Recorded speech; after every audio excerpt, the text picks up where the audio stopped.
We're on to week 2 of XFL DFS. Week 1, not bad. Pretty entertaining games.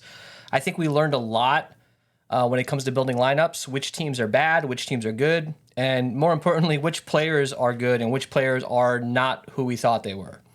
We got a Thursday night game, Saturday night game, and 2 Sunday games. Let's get into it, guys.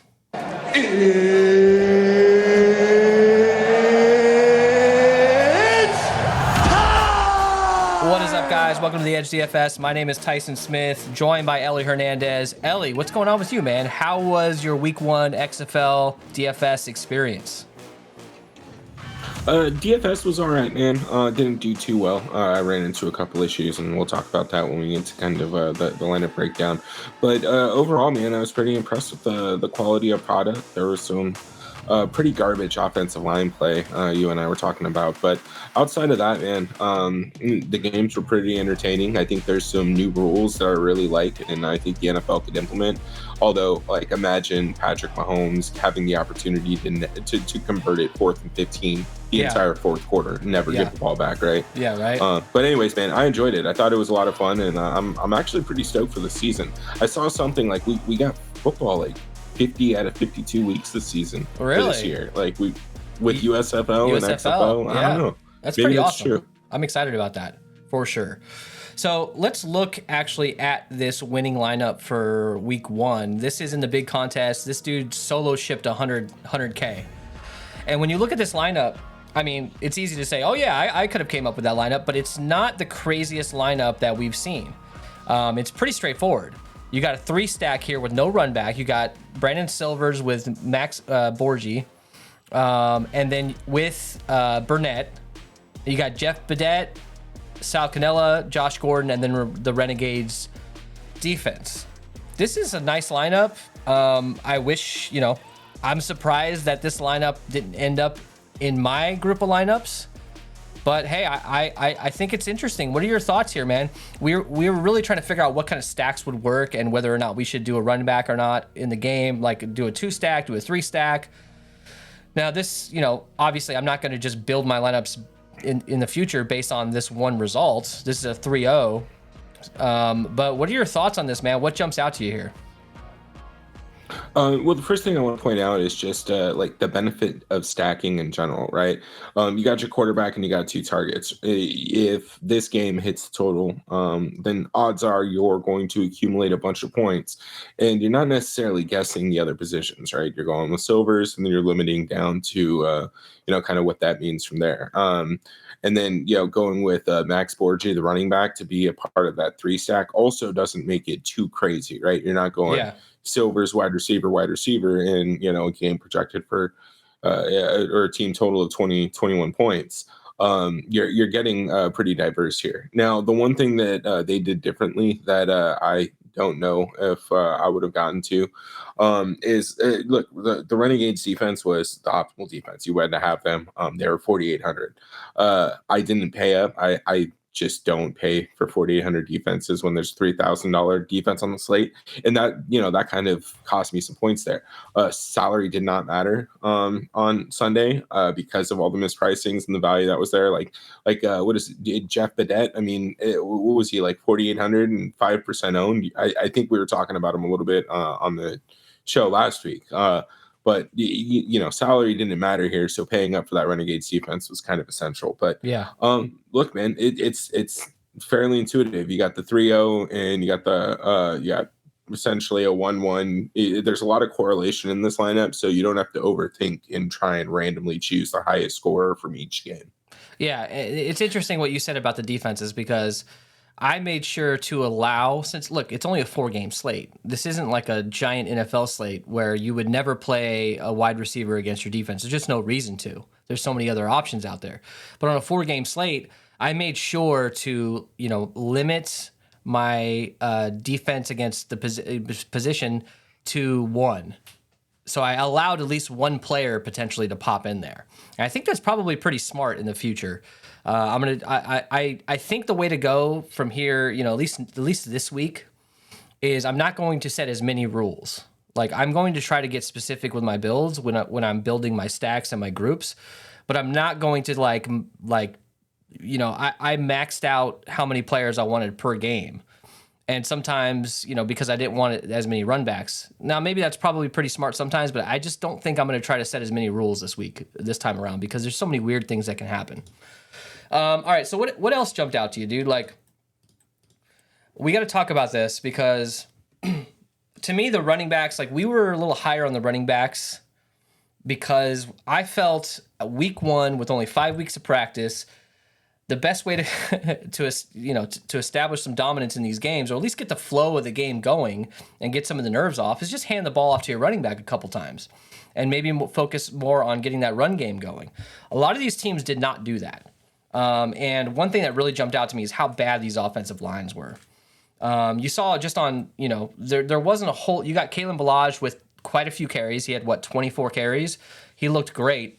But besides that, there just wasn't a lot of other running backs who actually got the rock more than like 14 times. And to me, it just, because it wasn't working. And these offensive linemen, they're going to need a few weeks probably. So I'm probably going to lean more towards playing wide receivers because there's so many, second, third string wide receivers that can go off. We've seen it in week 1. That maybe I'm not going to try to force in too many running backs. You saw in some of these offensive or these quarterback sneaks, they did not move the ball 1 inch, and they had dudes pushing them.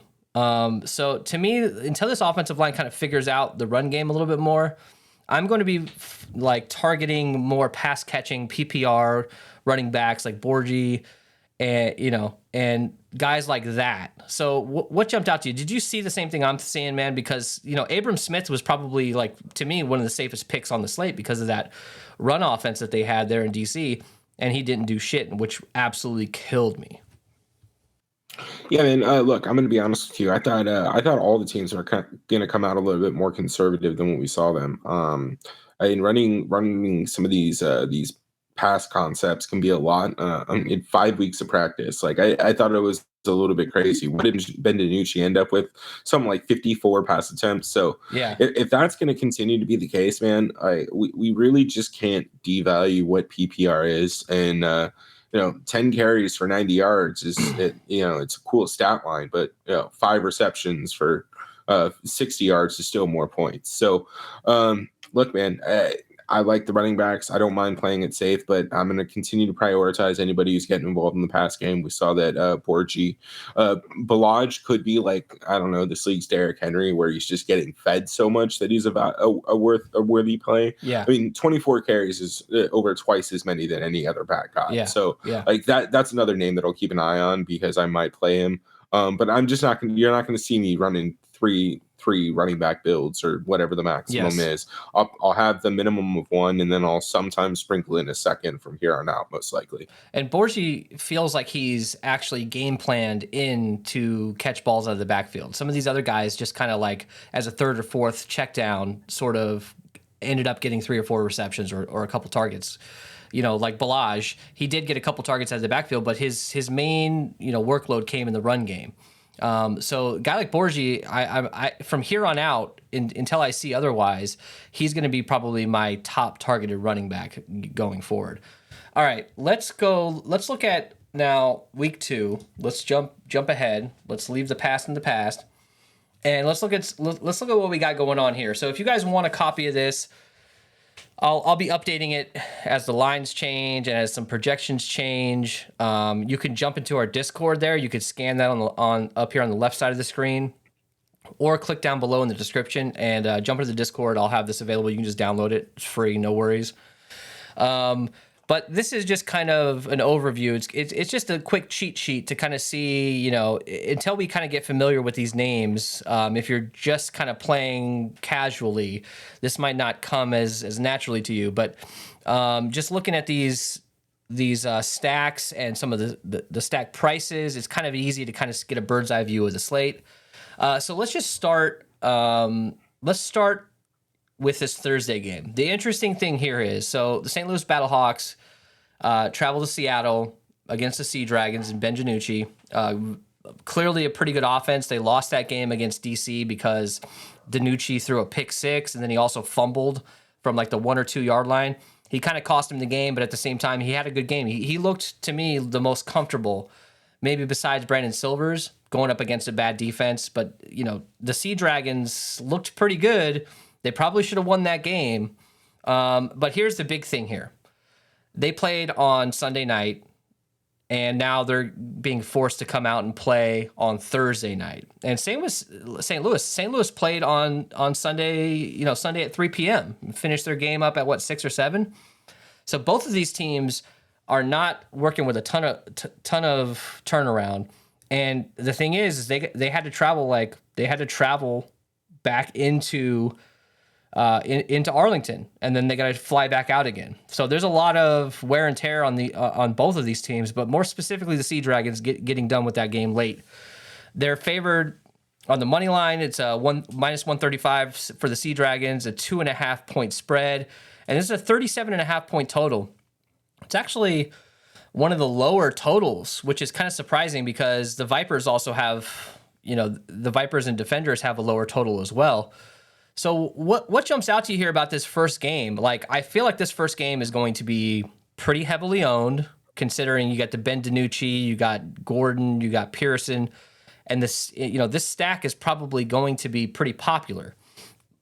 Do you have any strategy around this? Are you going to embrace this Thursday night game? It's kind of weird. Like, we're not used to seeing a slate spread across 3 different days.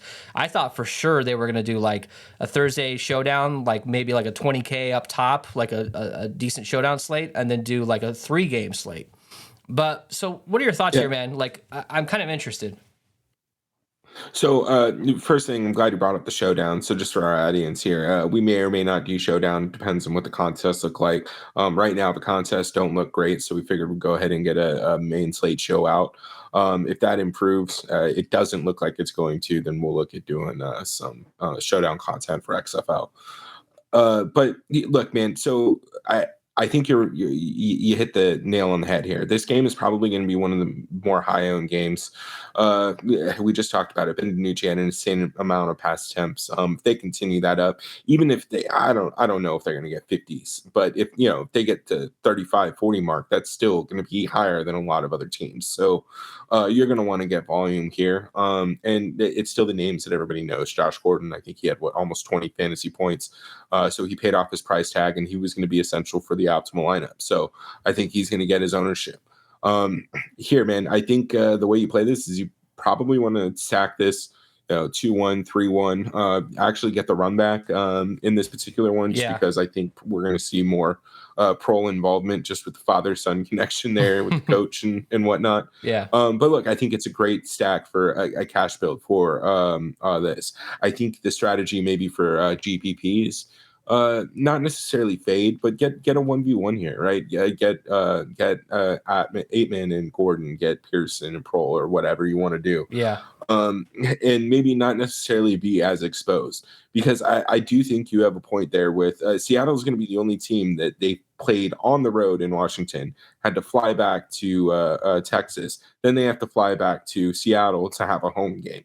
Like, that's not a home game. They're not practicing in Seattle. They're practicing in Texas. So, this is just kind of a pain in the ass for them. And we've seen the product that the NFL gives us on Thursday nights, like just from a player safety aspect, like the games aren't going to be officiated the same. Like, there could be some serious risk betting on this game. So, I think fading for GPP is in the question, but at the least, I think you can go 1v1, take pieces that you like from this game. Yeah, I totally agree. Like, a good option here would be to get your one-offs or get a little mini stack.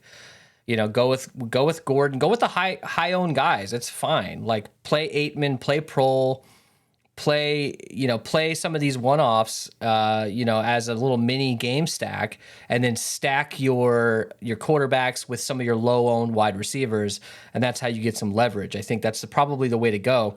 I do think that for cash, you got to go Ben DiNucci, you got to go Gordon, you got to go Pearson.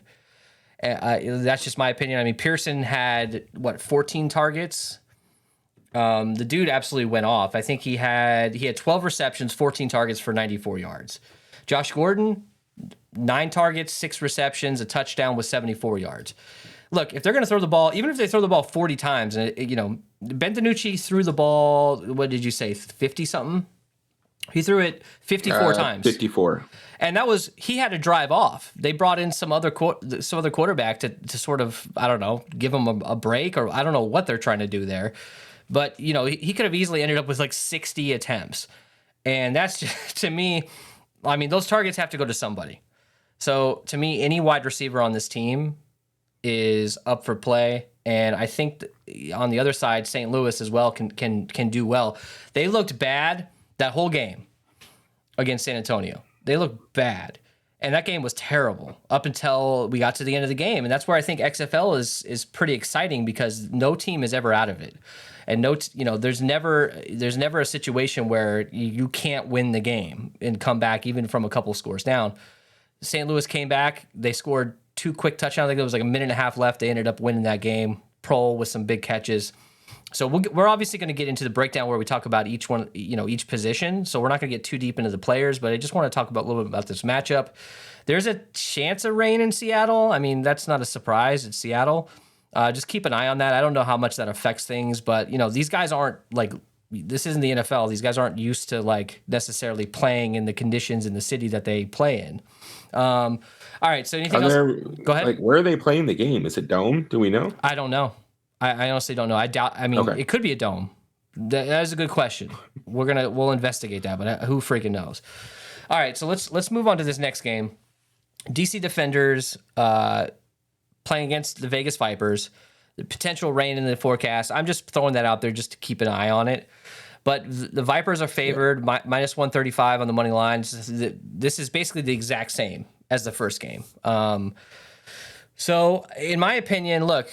The Defenders, they won that game, but they did not look very good. Te'amu didn't look good. There's a chance that Te'amu and King split. There's a chance that Te'amu doesn't even start. I don't know.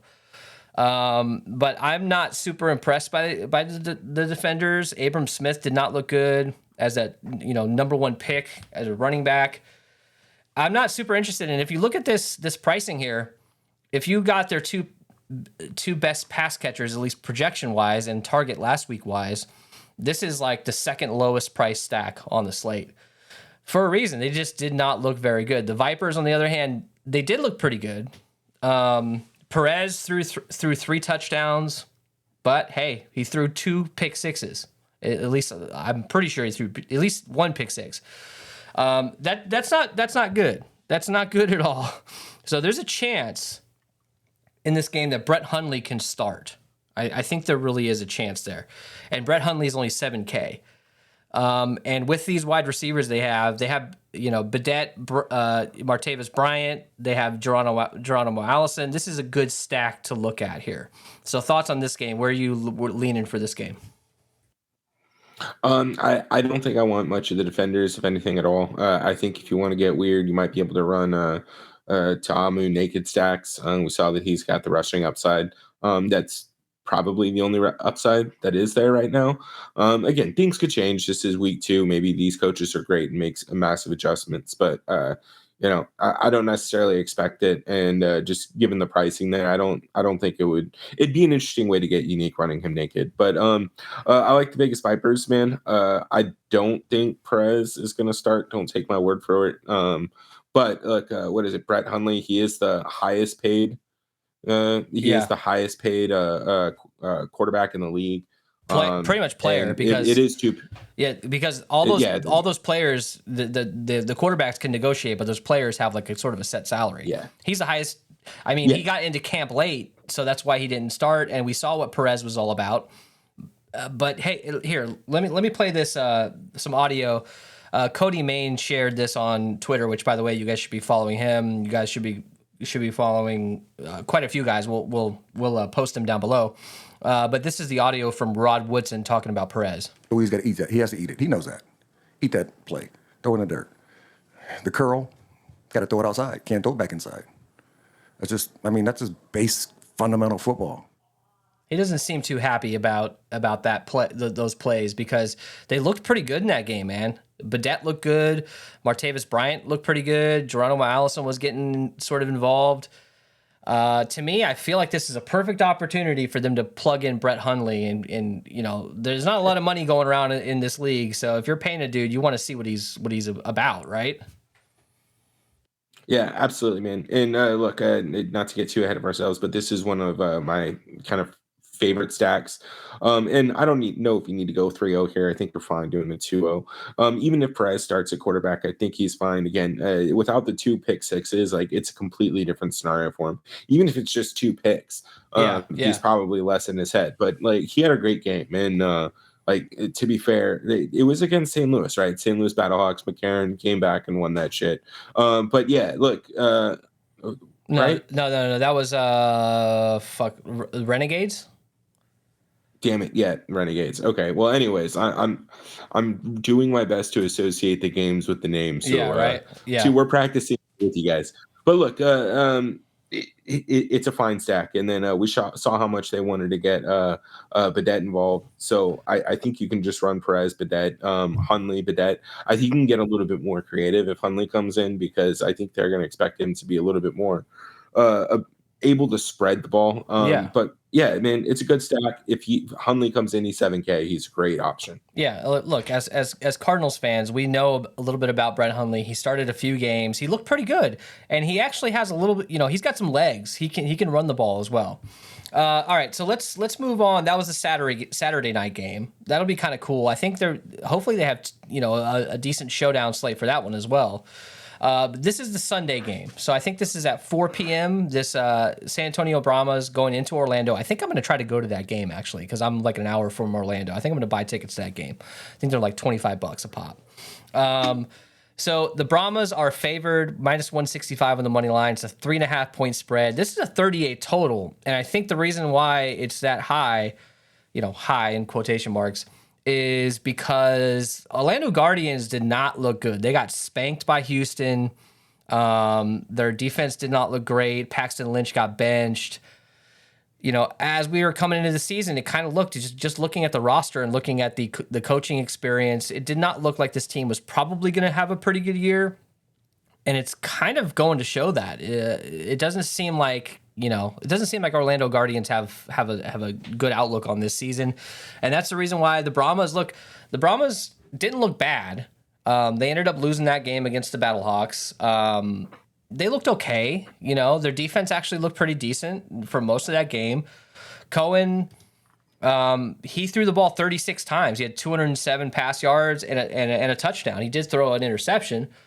But I think this is going to be an interesting stack just because there's not a lot of sexy names here. You obviously have Balaj, you have Akers. But I kind of interested in getting some stacks here from the Brahmas. What are your thoughts here? I think Orlando, yeah, there is a shot if Paxton Lynch plays. You could get like a 1% owned Paxton Lynch stack. You never know what could happen. We saw Cody Lattimore go off. So what are your thoughts on this game here, man? Where are you leading? First of all, Paxton Lynch shouldn't be allowed near a football. And no disrespect, Paxton, if you're listening. But yeah, man, like just go coach or something, man. At this point, like it's not your thing. But look, Cone, I think he's a great option as well.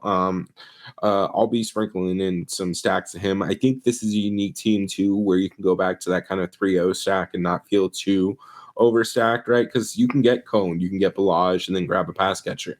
If Balaj is really going to get 24 attempts and they're still going to throw the ball 36 times, like fuck it, why not? Like play both of them. Orlando didn't look great. Maybe they'll be more fired up to play on their home turf, defend that arena, whatever it is that they play in, Blacktop. It's Camping World Arena is what it is. Yeah, they still play at FTX. They weren't even able to get rid of the name. Yeah, anyways, back on track. Look, man, the Brahmas are going to have a good opportunity to score some points here. Again, I like Kalen Balaj. Just the sheer volume you're getting from this offense is fine for me. I think you can go 3-0 stacks and be perfectly comfortable with that team. I don't know how much Orlando I want, but I am going to be sprinkling some in. We did see a decent amount of targets. I think you had 5 for one guy, 90 yards, and then was it Lattimore who had 9 targets and a touchdown. So there's going to be some opportunities for these pieces. I don't think you can completely cross anybody off. These teams should get a little bit better as we progress through the season. I don't expect anybody to just completely fall off. And, good teams are also going to struggle because we don't know how good anybody is right now. So I don't think you completely cross people off. But if you're looking at anybody, the Guardians might be a team where you're just maybe only have 2 or 3 dudes in the player pool. Speaking of good teams, let's talk about Houston Roughnecks here. So they're at home here. They're minus 180 on the money line, which is the biggest sort of spread here. Minus 3.5, 38.5 point total. They looked good against Orlando. Maybe we should sort of temper our expectations here because they did play against Orlando. I think Brandon Silvers looked good. Burnett looked good. The defense looked good. Overall, I think this is probably the best team from top to bottom. Arlington didn't look great, but they didn't look terrible. I think this could be a pretty decent matchup. And, the Houston stacks are going to be very, very, very popular. The pricing is good. The overall stack pricing for some of these, and obviously you got Borgie that you want to incorporate into that as well. So what are your thoughts here, man? Brandon Silvers looked good. You saw a little bit of Cole McDonald come in for some rushing opportunities. I think in this particular matchup, there's a chance that Cole McDonald, they bring him in for some rushing packages and they let him throw the ball a little bit, just to keep the defense on their toes. And I'm not saying that I'm going to play a lot of Cole McDonald, but, if you want a quarterback that can probably get you like 12 fantasy points for like dirt cheap, maybe that could be like a naked option, or maybe you stack him with Borgie or something. I don't know. Anyways, Brandon Silvers is probably going to be the highest owned quarterback next to DiNucci, depending on where people land on that. But Silvers is priced pretty well. So what are your thoughts here? Where are we going? I think Houston is probably going to win this game, but Arlington is not terrible. Yeah, man. Look, so Arlington does have some interesting pieces. I think we're going to end up with pretty chalky Canella again. Am I saying that right? Hopefully, Sal Canella. He's tight end. I think he's an interesting player. He looks like he's getting some decent volume. So, I think you take pieces from this offense. Same with Arcanado. He had a pretty decent amount of targets, and if I remember correctly, it looked like they targeted him up the field a couple times too. So, again, we're just looking for potential touchdowns out of these guys. But yeah, I like the Houston Roughnecks, man. Silvers another 35 attempts. And this is another offense that's kind of focused, right? They have 3 guys that they're giving all their targets to. So it's a fun one to stack up, and I think my exposure will be pretty limited between those stacks. All right, so let's move on. We're getting into our breakdown here. Give us a follow, guys, or subscribe to the channel. We appreciate it. If you guys want to listen to the podcast version, we'll have that link down below if you can't watch the video version. But let's get into this breakdown. Let's do it. Break it down. All right, so we're going to go through position by position here. We're going to try to run through this pretty quick. These XFL shows are going to be a little bit longer than our NFL shows just because there's a whole lot to talk about, a whole lot of stuff, a whole lot of narratives, a whole lot of players that we don't, not everybody quite knows about. So we're going to try to throw out and talk about as many players as possible. So quarterback here, Ben DiNucci's 10.2K, AJ McCarron is 10.7K. So the 2 highest priced quarterbacks playing against each other on Thursday night. I think both of these guys are going to be pretty high owned because their names, as well as McCarron, had some highlights that probably showed up on ESPN a little bit. So some of these more casual players that are coming in and just hand building lineups are probably going to be clicking on these guys right off the bat because they're at the top of the list. So, there's DiNucci, McCarron, Brandon Silvers is 8,600. I think that's probably your top tier of dudes here. In my opinion, Brandon Silvers with the AJ Smith offense, they're going to throw the ball a ton as well. And I think they're getting a little bit overlooked here. 8,600, man, you got to think about playing Brandon Silvers, right? Yeah, absolutely, man. Brandon Silvers 8,600. I just think he's an easy guy to stack up with some of his pass catchers, and just the way that he's priced, right? I think if you made me choose between McCarron and Silvers, I'm going to take the 2,100 in savings, go with Silvers, because salary again is going to start to matter. I would expect it to matter on this slate specifically. So you need to be thinking about opportunity cost at this point. And then again, we talked a little bit about Perez versus Hunley. Hunley is 7K. So if he gets the start, I'm going to be all over that stack.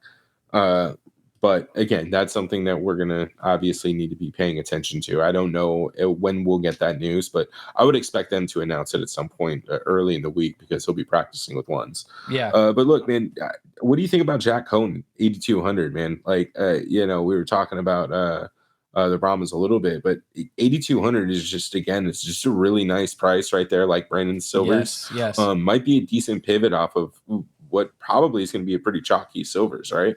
Yeah, exactly. Cohen at 8,200. I mean, he's slaying the ball around quite a bit. And you got Akers, who's a pretty good option. There's some good options on this team. Balaj as well, that could get involved in the pass game. I think because the pricing here, it's very, very appealing to look at him. We didn't really see San Antonio really give us a whole lot because they were pretty slow to do a lot on offense in that game. But I really interested in that stack at 8,200, man, because you're right. Now that we've seen some of these players that they've sort of established, like the top end players are probably the different, like, with the NFL, like the top end players, close to the backups, there's a chance that those backups are as good. They just need the opportunity. In this league, it feels like these top-end dudes that are coming out are so much better than the other guys that I really want to get involved with getting those top-end dudes like Gordon. And even though Aitman didn't have a good game, I still think he's a big threat. Like those dudes that are high-priced, I want them as one-offs. And getting a Jack Cohen stack with a couple of his wide receivers or pass catchers is going to allow you to really stack those studs in there. To me, Te'amu, I'm pretty disappointed. Derek King came in and looked pretty decent. Te'amu did have that rushing touchdown in, I think it was the first quarter, or at least the first half, but he's 9,700. I cannot be confident that he'll get more than 50% of the snaps. I'm not even confident that he'll start. I think he will, but I'm not super interested in Te'amu. And there's really nobody else here that I'm super interested in here. Like, obviously, we got Brett Hundley, which is 7K. I think he can come out sling the ball in this offense. I think he will start. Obviously, we need to wait. But anybody else jump out to you here? No, not really. I just want to remind everybody, though, like, keep in mind that these 2-3 point attempts, they do start to add up, right? And McCarron kind of went from nothing to all of a sudden being at 18, 19 fantasy points in the last minute of the game. So if you think Perez is going to convert to 3-point conversions rushing, right, then you may just need to throw him in a naked optimal just because you think that's going to happen. So keep that in mind when you're thinking of these games. Yeah, and remember the conversion points, there's no other stats that are recorded except for the person who converts the conversion.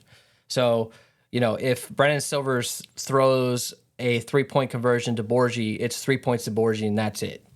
Just keep that in mind. All right, let's go to running backs here. So Balaj right now, hey, it's Monday night. We wanted to get this show out pretty quick because there's a Thursday night game. As of now, Kalen Balaj is one of the highest projected players on the slate. He's priced up a little bit, but still, 7,100, that's not terrible for a guy that has a 24 carry upside and can catch the ball out of the backfield. You pair him with Cohen, I think that's a pretty interesting stack along with another guy.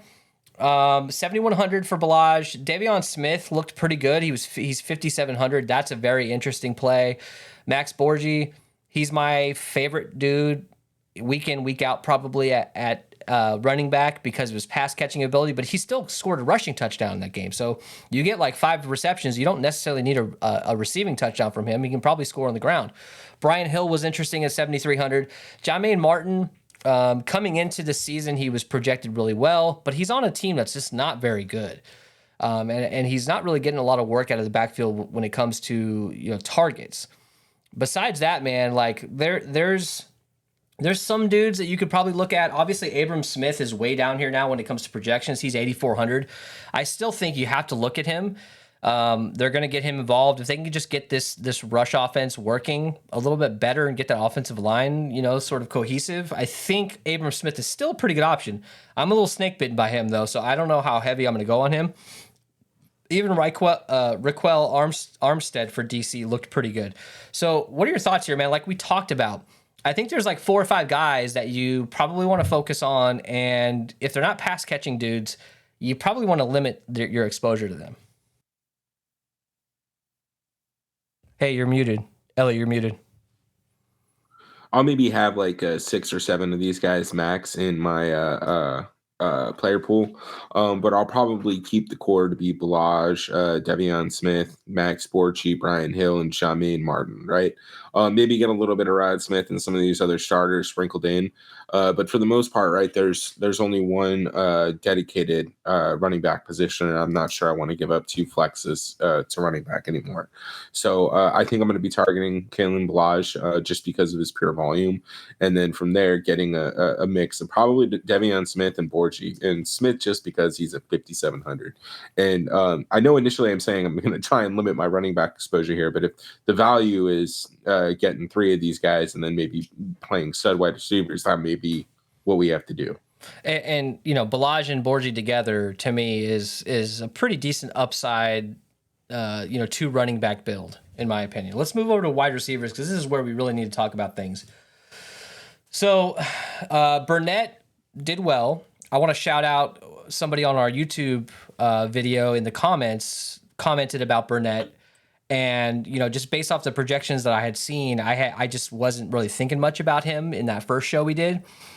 He's like, dude, that's like my number one dude. Like I wanted to make sure that he was kind of freaking out as far as like we didn't even mention him. But thankfully he commented that because I jammed in Burnett and he did pretty damn good.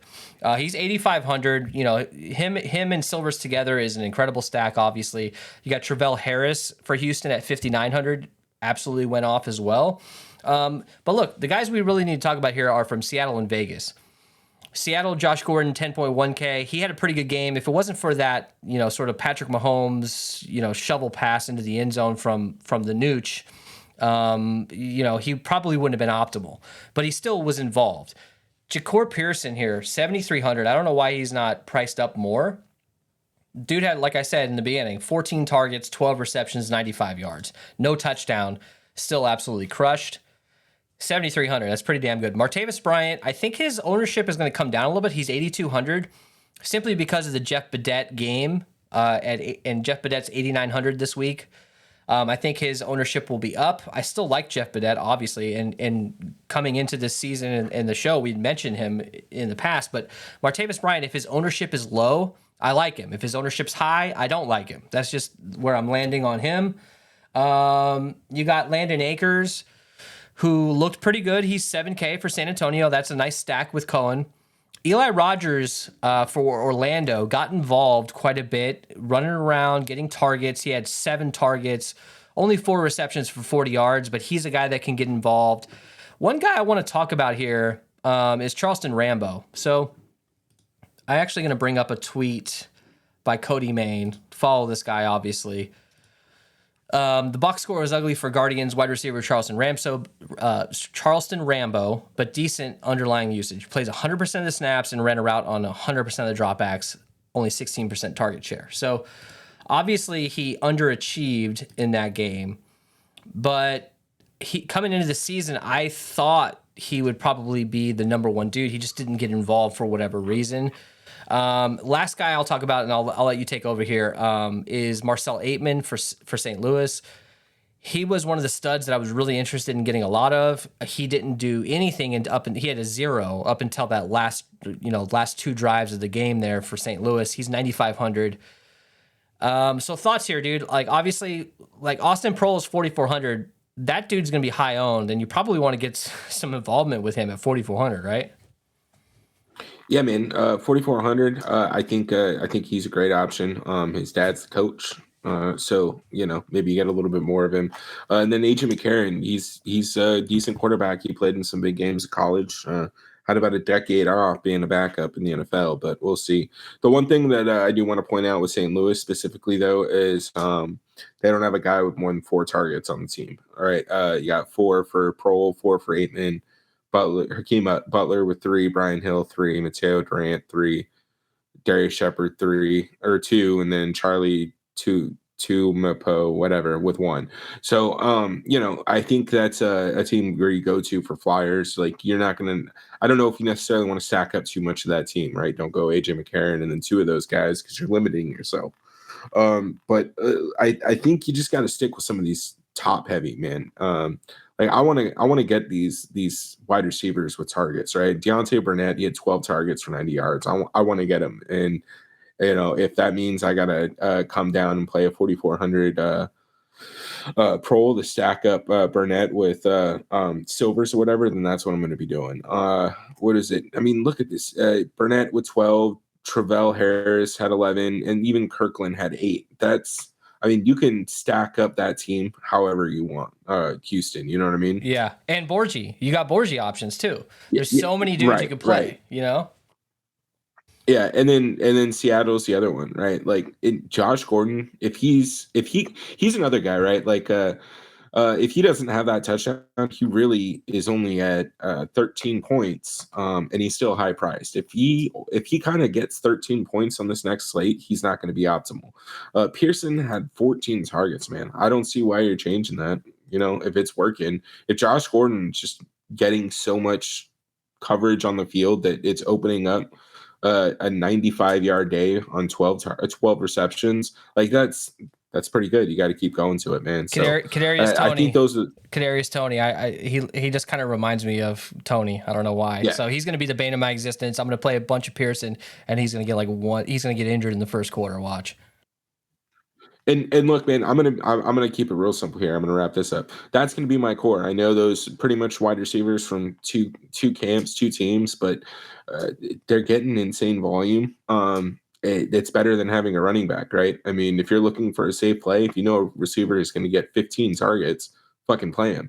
7 for 50 is 12 points. Like even if he has a floor performance, that's 8 to 10 points. So I'm going to be jamming in these high target wide receivers. By the way, don't sleep on Hakeem Butler. I said it in the Discord. Like he's a big dude, man.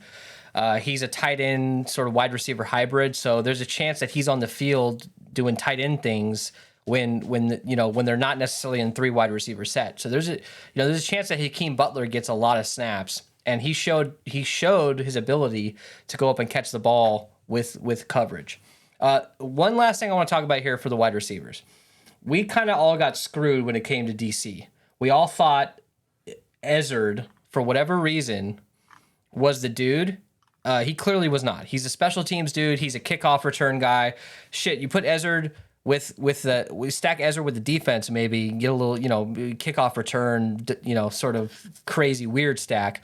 But the guy here is obviously, where is he? You got Lucky Jackson is sort of the guy here. If you're doing DC stacks, you probably want to throw some Lucky Jackson and Malone. Don't worry about Ezzard, in my opinion. All right, let's go to tight end. There's really not a whole lot of guys to talk about here. So Sal Cannella, 6,500. When it comes to actual target percentage, he looked pretty damn good. Let's see, where's he at here? Did I miss? Where's the tight ends at? I had some stat up where no, you know what? Here, I know why. It's this Justin Freeman tweet that he put out earlier with 32% of the team targets. He had 8 targets in that game. I wasn't as excited to play him because Kyle Slaughter wasn't starting, but it doesn't matter. It doesn't matter what quarterback's in there. Sal Cannella is the best tight end in the league, and he's probably going to be one of the higher owned dudes every week. Cody Latimer, I didn't even know he was labeled as a tight end. Honestly, I remember him from the Giants briefly, but 3,700. Look, if Paxton Lynch starts, the connection between the two dudes is pretty good. If Paxton Lynch can play a whole game, there's a chance that Cody Latimer could absolutely have a bomb-ass game. If he's not the starter, I'm just maybe not super interested in Latimer for whatever reason. Ethan Wolf for DC. Elise Mack. Those are kind of the only guys I'm interested in, but probably only Sal Cannella here. What do you think? Dion Yelder. Do you see that name? Do you remember him? Yeah, from the He used to Chiefs. play for the Cardinals. And the Cardinals. Yeah, he was. Kansas City Chiefs. Damn. Yeah, he was a random. He was a random $200 dude on Showdown slates that we try to convince ourselves to play. Yeah. Maybe it was just the Chiefs. Anyways, so I like Sal Cannella. How can you not? 6,500. He is priced up. So there is going to be reason to go down and play some of these other guys. I think I'll probably just draw the line in Cody Latimer. If I'm going to pay 3,200, may as well just pay 500 more and go to Cody Latimer. We know he's going to get some volume.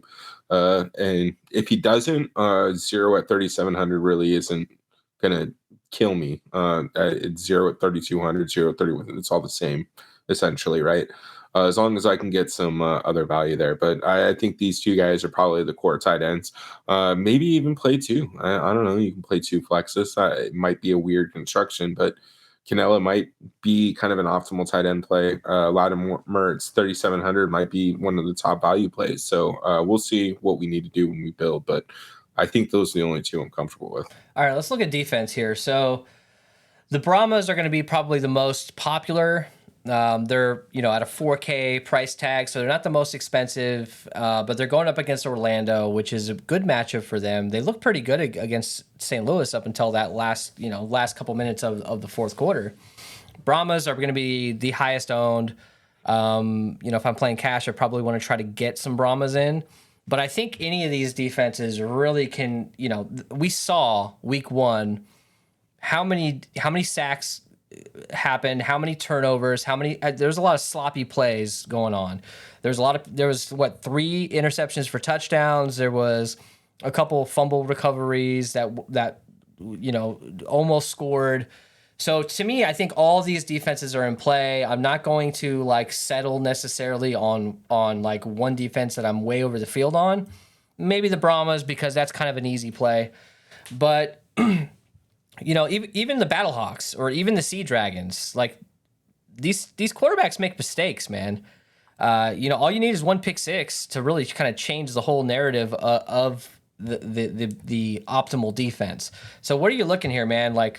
To me, look, Vegas to me is a sneaky defense going up against DC, who's kind of struggled on offense. Vegas at 3,300, their defense might be kind of interesting, right? Yeah, man. Look, I think we were still on point for the most part when it came to defense. It took 2 defensive touchdowns to outscore what would have been the optimal 19 points from defense. Houston, yeah. So, I'm still not going to overthink it, especially now that salary is going to be is going to matter more. So I think I'll build the rest of my lineup and kind of see where it falls from there. But I'm going to be perfectly comfortable playing even Seattle 3,500. I mean, they're going to be highly projected at a mid price. So I think I'll probably stay in the 3,000s here when it comes to defense and just focus on spending that money elsewhere and studs. All right, let's look at our top stacks, some of our favorite stacks that we're going to be targeting here. So, Ellie, talk to me about what you're thinking here. You're probably going to be doing 2-0 stacks, probably, unless you're stacking that Seattle game. Yeah, unless I'm stacking that Seattle game, or the team that has Kalen Balazs. And I'm sorry, guys, I'm still San Antonio Brahmas. San Antonio. Yep. But look, Silvers and Burnett, I already said it on the wide receiver tab. There's just so much volume going to these guys. I think that you can stack Silvers and Burnett. You can go tab back through. Who else do we have for Houston? Martavis Bryant. He had 9 targets. There's all kinds of different things that you can do with these offenses, and I think we're good to go there. On the Vipers, again, it just depends on who's at quarterback. I still think Perez is a fine shot. If it wasn't for those 2 pick sixes, I mean, he had 19 fantasy points. If he doesn't throw those, he's still at least 21. Yeah. And then you can stack him up with any wide receiver that you want there. But those are going to be probably my 2 core, and then I'll mix in some of the other quarterbacks that we were talking about. So I'm thinking Silvers, Burnett, and Borgie. You could also go a lot of different ways on Houston. There's a lot of options there, but I think that combination is pretty nice because You're still getting the rushing upside, but you're still getting the receptions from Borgie as well. And Burnett is a stud. We've seen that. Silvers is priced well. He's going to be very popular. But like I said, if you can stack in some of these low owned parts of this particular stack, that allows you to play a lot of studs as one-offs. For me here, DiNucci, Gordon, and Pearson. That is an incredible stack. I think that's your cash stack. If you're willing to put 2 wide receivers with your quarterback for cash, I think that's the way to go with a pro run back. I think this is good for cash and for tournaments, and you get a little bit different maybe instead of playing some of the other studs like Sal Canelas and guys like that. You probably just go a little bit off the board with this particular stack because this can be very, very popular. Let's get into it, dude. Let's talk about lineup builds. We're gonna build some lineups together here.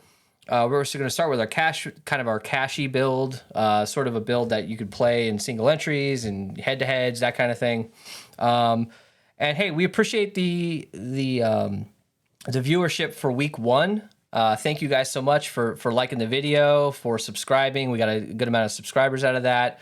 We're going to continue on, man. We're going to keep rolling with this XFL. We're going to put all the energy that we put into NFL into this show. Our goal is to be the -- watch DFS XFL show. So help us out. Throw us a like on this video. Let's get us to 50 likes and subscribe. Help us out. It really, really encourages us to keep putting in the time to make these shows great. All right, so I want to build the cash lineup here. And I kind of built it in the Discord, and we got some reactions from some of the smart folks in there as well. And I think this is the way to go. So we're gonna go with Ben DiNucci, Josh Gordon, and Pearson stack. We're gonna put Max Borgie at running back.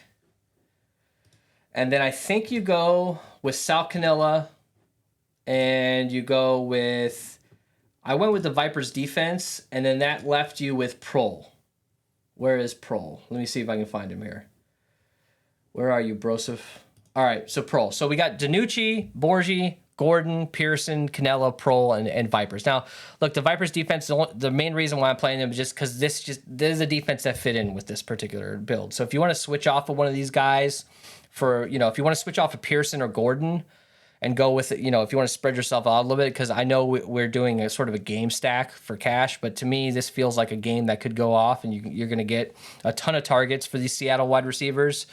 What are your thoughts on this, man? Like, I'm not entering this in tournaments because this is probably going to be a pretty high duped lineup, but for single entry, I'm definitely entering this. What do you think? Yeah, man, I think it's solid, and I think you can get a couple different variations. If you're not comfortable, maybe going with the 3 from Seattle, I think you can just go DiNucci, Gordon, or DiNucci, Pearson, maybe move around some pieces elsewhere. But yeah, man, I like it. Again, I think we're fine with the 3,300 defense. I think you're better off just paying up other spots. All right, so where do you want to go next? You want to do... you want to go Brandon Silvers here? Let's just start out with the tournament lineup. Yeah, let's go Brandon Silvers, and let's just start with the tournament lineup here. All right, so let's go Silvers. Okay, so let's talk about this. In my opinion, I think that 3-0s are the way to go. Target a team that you think can have a high total. If Houston scores 33 points again, most likely those points are going to be spread out amongst a couple of wide receivers. So, in my opinion, a quarterback and 2 wide receivers with no run back in this particular game. You could do a run back with Sal Canella or something. That could be the way to go. But I don't know. Like I was telling you, Ellie, earlier, I feel like when you're doing your stacks and you have 2 wide receivers, you're going to end up with interesting plays. You're going to end up with low-owned dudes like last week with Bidet. You had Perez, I had Martavis Bryant, and I had Bidet stacks, and I had Geronimo Allison and Bidet. Now, it didn't really work out as well because those other guys didn't really go off. But in my opinion, when you're stacking, use use some lower owned plays, use some second, third string wide receivers to get the low ownership and be able to play the studs as one-offs in the rest of your lineup. Who do you want to go with here? Do you want to go with Borgie and Burnett? Do you want to just do one guy? Like, I know that you're a little bit more interested in doing just your 2 stack, but what do we do here for the viewers? So for Houston, I actually don't mind going a little bit more than that because I do like Max Borgi. So let's go ahead and throw him in, and then let's go with. Got to go Burnett, right? Yeah, let's go with Burnett. I mean, obviously, you could go with Travell Harris. You could go with Jontre Kirkland. But for this lineup, let's go Burnett. So we got 3 dudes. In this particular case, let's not do a run back. Let's do like a mini stack with that first game, Seattle. Do you want to go like Pearson since he's so cheap at 7,300, and maybe run it back with Blake, or maybe run it back with somebody else? Like, I don't know. Who do you think we can get from St. Louis here? Let's do Pearson. Okay. You want to go Aitman? And then can we go? I mean, I would rather play Pro, man. I just don't know that I want to pay 9,500 when we have 4,400 Pro. Yeah, you're right, dude. You're totally right here. So between Pearson and Pro, man, that's decent value there.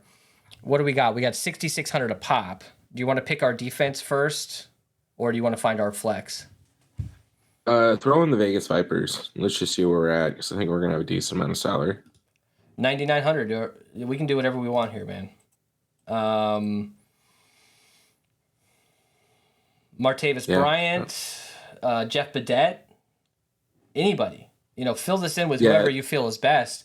I do think that Vegas. If I'm gonna find one-offs, I'm gonna put Vegas guys in here. I think so. Badette, Martavis Bryant. I think Martavis Bryant's going to be a little bit lower owned because he just didn't really do much. He looked pretty good. He just wasn't, Badette was the guy that was going off. So that could be a decent option. Now, we could come off of the Vipers defense here, and we got 5K. We can get whoever we want. I'm probably going Brahmas, Yeah. Probably going Brahmas if I want to be safe. But there's so many options, man. Like, yes, the salary is, we got to think a little bit more about salary in this particular week. But I think with dudes like Pearson and Prohl, their upside their floor is pretty high, in my opinion. All right, who do you want to mess with next? You want to do Seattle and get a little different with it? Yeah, let's do Seattle. And then I think we'll do a Vegas, and then I think we'll sign off here. All right, so let's do Ben DiNucci. All right, let's do...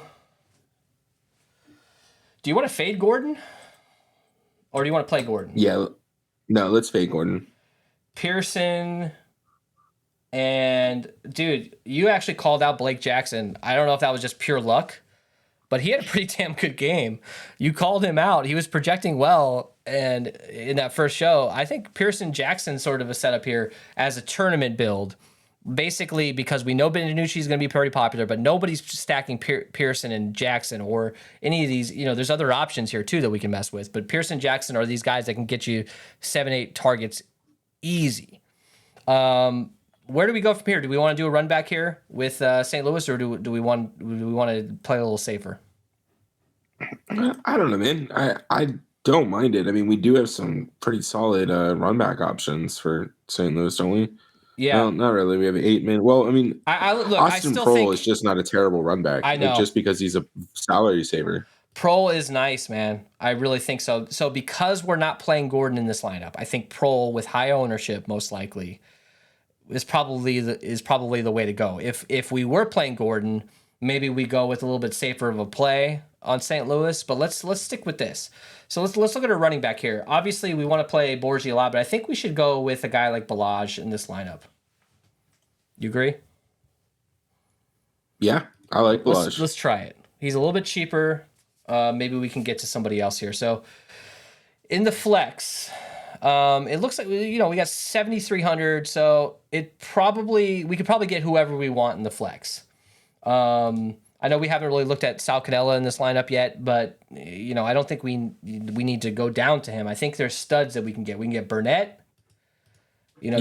Let's put in Burnett and see what we have. As a one-off. We can put anybody. Yeah, Burnett, Martavis Bryant. You can go with Jeff Badette. You can go any of these dudes. You still got 6,100 left, so you're going to leave a little bit on the table, which is fine. And you go with the Brahmas, or you go with whoever you want here. Obviously, we're not playing Battlehawks. For whatever reason, they're at 4,800. I don't know why they're priced up, why they're the highest priced guys. I don't know. They were last week. They were up there too. So Danucci, Balaj, Pearson, Blake Jackson, Austin Prohl, Burnett, Brahmas. That last flex spot, I think you can mess around with and put whoever you want in there. Let's do Vegas, man. Let's just do it, man. Like, obviously, you guys need to check the news. We're recording this on Monday night. Anything can happen, but I think Brett Hundley could start this game. He's 7K. Let's just do it. Let's put in 2 of his pass catchers. Let's put in Badette for sure. And, do you want to do Martavis Bryant, or do you want to do Geronimo Allison? What do you got? What guy are you thinking? 1 second here. Let's do Geronimo Allison. All right. Now, obviously, you could play Martavis Bryant here because the salary is pretty decent with Hundley being so cheap. But now, where do we want to go? We want to do a little mini stack with this Seattle game. Yeah, I want to get in. Pearson, to be honest with you. Yeah, me too. Pearson. Now, can we go with would you be interested in Brian Hill in this situation at running back? He looked pretty good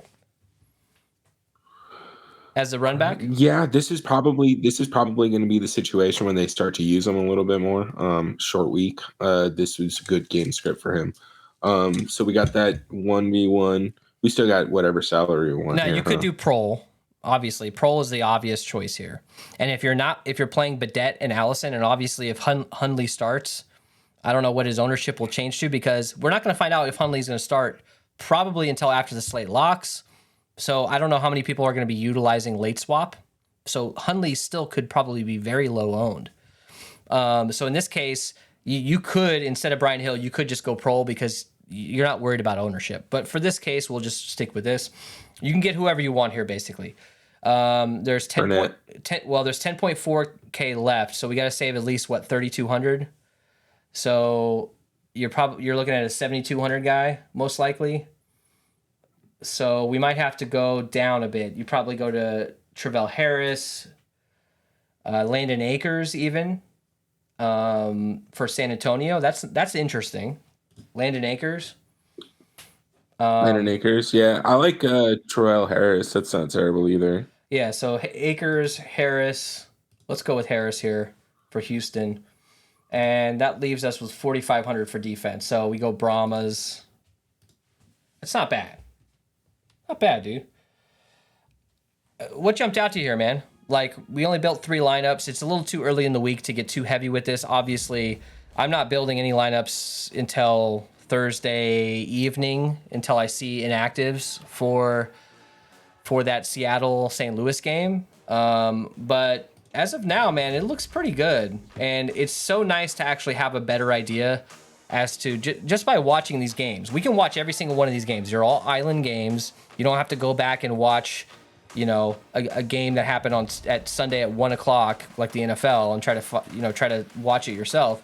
We've all watched these games. We know who's kind of like sticking out and which players are looking good and which players aren't. I really enjoyed building, and I think I'm going to enjoy building a lot this week as well. We kind of have a better idea. So what do you think, man? What jumped out to you as we built these lineups? Yeah, as we were building, man, just I said that salary is probably going to be a lot tighter this week. It didn't necessarily feel like it was. But also, I think we had Prohl in almost every lineup. We had a certain handful of guys that were in every lineup. Yeah. I know that's what we were doing while we were building guys, but we're not married to anybody yet. Like Tyson said, we're going to have news all week. Stay in the Discord. Keep chopping it up with us in there. Nothing's locked. And even then, when our lineups are submitted on Thursday night, they're only submitted for the Thursday night game. We're going to be readjusting Saturday before each game, and then Saturday before the game, and then Sunday before each game.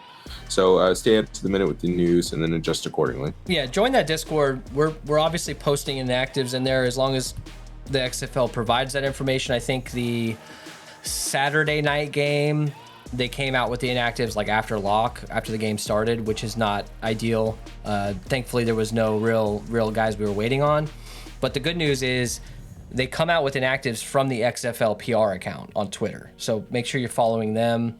But if not, hey, if you don't have a Twitter, or if you don't really want to scour through it, just join the Discord. We'll post all the stuff you need to know down there. What else, man? So who's like a low-owned guy? I know I'm putting you on the spot here. We didn't really talk about this before the show. Who's a low-owned guy that you think might go under the radar? Like probably dudes from Seattle and Vegas, in my opinion. Like Geronimo Allison probably won't get a ton of ownership because of Bidet. Some of these guys from Seattle, like Blake Jackson, is also interesting. So what do you think, man? Where are you going if you're trying to jam in some of these low-owned dudes that you think might score? We didn't talk about them all that much, but I think they came up in some of our builds. But I don't forget about Arlington, man. I know Sal Canella is going to be a popular one-off, but there are other guys that they got there. We talked a little bit about him, Mark Donato. He's projected for a decent amount. Even Tyler Vaughns, he's a stone min at 3K. Yeah, he looked pretty good too. We didn't talk about a lot of these teams, but we didn't get into a lot of depth. But there are a lot of guys on these squads that do have opportunities to break out. So, Devion Smith. Let's answer your question. I think he's probably going to be under 20% owned. 25% owned, which is probably low given his price. Yeah. But I think he'll score a touchdown. I think Abram Smith is going to be low owned because a lot of people played him and he didn't do shit. I still think there's a chance that he comes out and, it's just one game. We can't really judge every player after 1 week, especially the first game. These guys are literally just playing with their heads cut off, basically. There's a lot of, there's not a whole lot of comfortability with these teams yet. As they start to know each other a little bit more, we're probably going to see the cream rise to the top more, and guys like Marcel Aitman and guys like Abram Smith are probably going to, bounce back from rough weeks eventually. All right, guys, we appreciate you. Join the Discord, throw us a like, subscribe. We might do a showdown slate. I don't know. Comment down below if you guys are interested in seeing a showdown slate for that Thursday night game, Seattle versus St. Louis. There's 5K up top. It's probably not worth doing, but if you guys really want to see it and we get enough comments, maybe we'll do a show. We appreciate you guys. We will see you next time.